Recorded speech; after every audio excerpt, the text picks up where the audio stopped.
Shalom. I want to give all praises, honor, and glory to Yahweh, Bahashem, Yahabashai, Bahashem, Rachakodash. I want to give double honors to the apostles and elders of Great Millstone, because those are the men who I learned this truth from through the spirit and power of Yahweh, Bahashem, Yahabashai. Yahweh is the true name of the God of Israel. Yahabashai is who the world ignorantly calls Jesus Christ, but his one and only true name is Yahabashai. And pretty much this is a topic that I did back on my older channel, which, you know, brothers have covered this topic a lot. But what you people need to understand is all the 12 disciples, they were Israelites, all right, from the 12 tribes of Israel, mainly the southern kingdom, Judah, Benjamin, and Levi. You got to understand, when you read the scriptures, the gospel was first preached unto the circumcision, which were Israelites that knew who they were. They knew about their culture, their heritage, which is the law, statutes, and commandments. And they were born and raised in Jerusalem under the law, statutes, and commandments. They're called the circumcision, all right, because they were literally circumcised the 8th day, as the law commands. Now, the Gentiles, which are Israelite foreigners living outside of Jerusalem, they were called uncircumcision by the circumcision, because the circumcision, they looked down upon their fellow Israelite foreigners that lived outside of the Holy Land, the homeland, which is the land of Israel, the promised land of Israel, more importantly, Jerusalem. So they looked down upon the uncircumcision. So the point is, the circumcision, they would be what? The Jews, all right?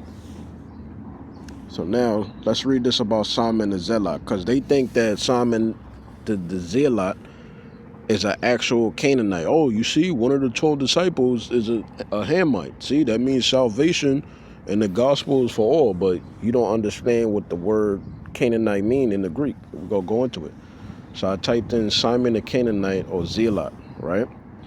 Simon the Zealot, also called Simon the Canaanite or Canaanian, was one of the 12 apostles of Yahabashai, appearing in Matthew chapter 10 verse 4, Mark chapter 3 verse 18, Luke chapter 6 verse 15, and Acts chapter 1 verse 13. The terms Zealot and Canaanite are generally understood to be synonyms describing his intense devotion to the Most High, or his political affiliation with a radical anti-Roman faction, rather than a reference to his birthplace. You understand? So when they call him Simon the Canaanite or Simon the Zealot, going back to the Greek word Zelotes, it's just talking about his zeal, all right? His fervent faith in Yahweh and Yahabashai, and believing and knowing the correct gospel and doctrine. All right, that's all it means. It don't literally mean that he was a Canaanite. He had to have been a Jew, because he was affiliated with what?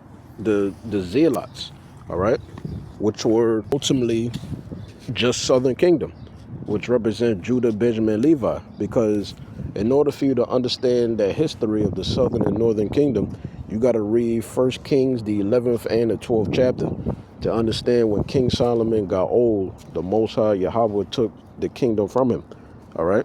So he divided the 12 tribes of Israel, the southern kingdom, which is Judah, Benjamin, and Levi, and the northern kingdom, also called the kingdom of Israel, or the lost 10 tribes of Israel.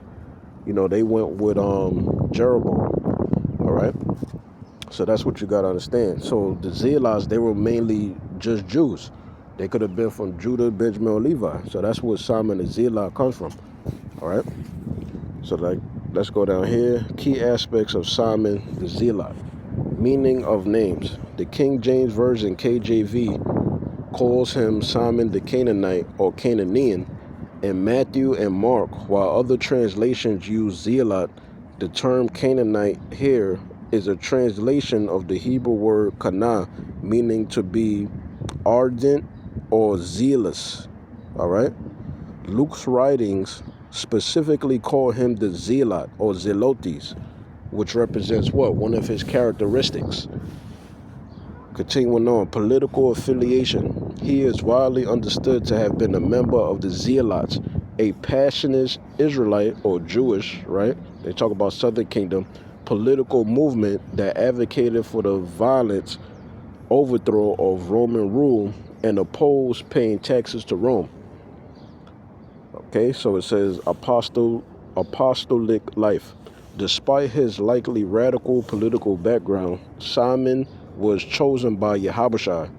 Some, like the first century Christian faith, okay, let's talk about a different website. It says, argue he was a moderate. In that example, he is not mentioned in the Gospels outside the listing of the disciples. Let's go down here. Tradition and martyrdom. Church tradition holds that after Yahushua's resurrection, Simon was a missionary, with some accounts suggesting he preached in Egypt before joining Judas Titius to preach in Persia, where they were both martyred. All right, because all the 12 disciples, you know, they would kill. Peter choosing not to die and be equal with Yahushua or die in like manner like Yahushua, he chose to be hung upside down. All right, because they continue on that message of spreading the gospel. Continuing on, it says his inclusion as an apostle highlights the diversity of Yahushua's followers, as he would have brought a very different political perspective to the group, which also included Matthew, a former tax collector for the Roman government. All right, so that's a little bit backstory about Simon the Zealot. So now let's actually go into it. So when you read Matthew the 10th chapter, it says the 12 disciples, instructions for service, right?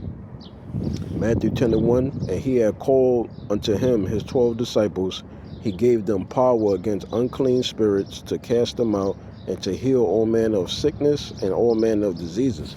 So the disciples, they had spiritual power by Yahushua himself to do all these things. They were physically doing these things. They was doing these miracles and signs in front of the people. Even in the later generation, Apostle Paul, right? Or later time period, I should say. Continuing on. So it says, verse 2, now the names of the 12 apostles are these. The first, Simon, who is called Peter. Now, another thing you need to understand is the reason why the scriptures call him or distinguish him as Simon the Zealot or Simon the Canaanite is so that you don't get it mixed up with Simon Peter, because they both start out with that name Simon. So you got Simon Peter, and then you got Simon the Zealot or the Zelotes or Simon the Canaanite. All right? So you don't get it mixed up, since they both are addressed as Simon.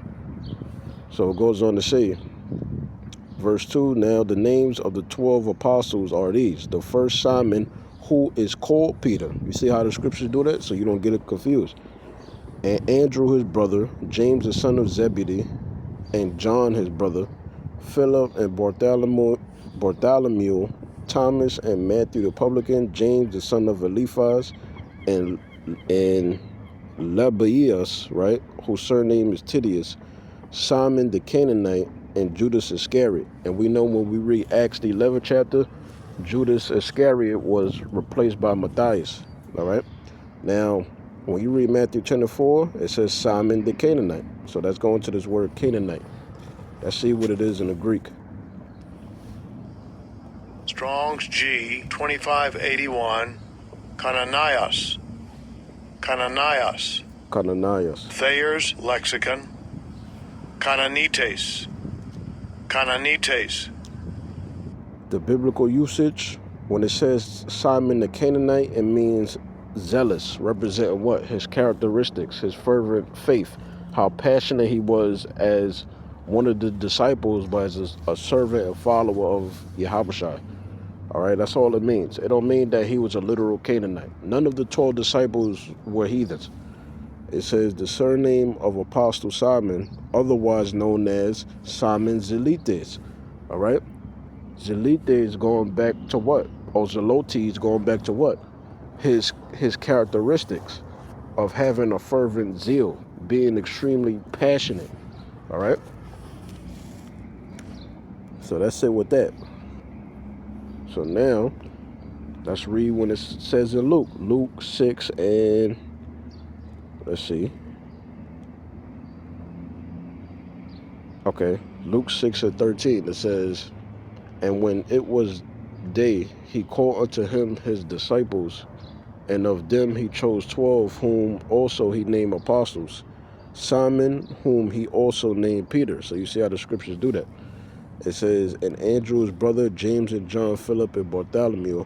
It says, Matthew and Thomas, James the son of Eliphaz, and Simon called Zelotes. So how come in Matthew, his name is Simon the Canaanite, which we already run into that already. So you should understand that already. And now Luke 6 and 15 is saying Zelotes or Zelotes.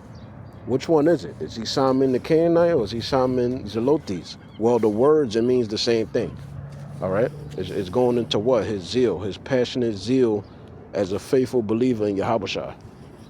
So let's go into the word. So Luke 6 and 15, Simon called Zelotes. Let's go into the word Zelotes. Strong's G 2207. Let's let the Greek word for Zelotes play. Strong's G 2207. Zelotes. Zelotes. Okay, excuse me, Zelotes.